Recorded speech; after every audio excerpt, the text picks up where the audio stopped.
Passport জালিয়াতিতে ধরপাকড় চলছে। এই passport জালিয়াতিতে এবার একজন বাংলাদেশি গ্রেফতার।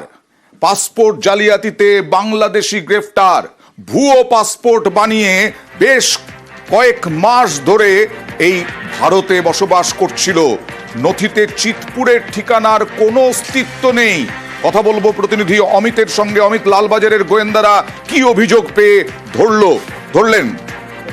দেখো, লালবাজারের গোয়েন্দারা ইতিমধ্যে পাসপোর্ট জালিয়াতির মামলাটার তদন্ত করছে। সেই তদন্ত করতে গিয়ে একজন বাংলাদেশি নাগরিককে ইতিমধ্যে গ্রেপ্তার করা হয়েছে। পলাশ বিশ্বাস তার নাম, মধ্যমগ্রাম থেকে গ্রেপ্তার করা হয়েছে। ইতিমধ্যেই সে পাসপোর্ট বানিয়ে ফেলেছিল ভুয়ো নথি দিয়ে, এবং পাসপোর্ট জালিয়াতি চক্রে সমরেশ বিশ্বাস বা মনোজ গুপ্তার যে চক্র, তাদের মাধ্যমে এই পলাশ বিশ্বাস পাসপোর্ট বানিয়েছিলেন, এই তথ্য সামনে এসছে। সেই জায়গা থেকে চিতপুরের যে ঠিকানা ব্যবহার করা হয়েছিল, কারণ এর আগে আমরা খবর করেছিলাম যে উত্তর কলকাতার বিভিন্ন ঠিকানা কিন্তু ব্যবহার করা হয়েছে এই পাসপোর্ট জালিয়াতি যার পাসপোর্ট তৈরি করার ক্ষেত্রে। সেক্ষেত্রে চিতপুরে যে ঠিকানা ব্যবহার করা হয়েছিল সেই ঠিকানার কোনো অস্তিত্ব নেই।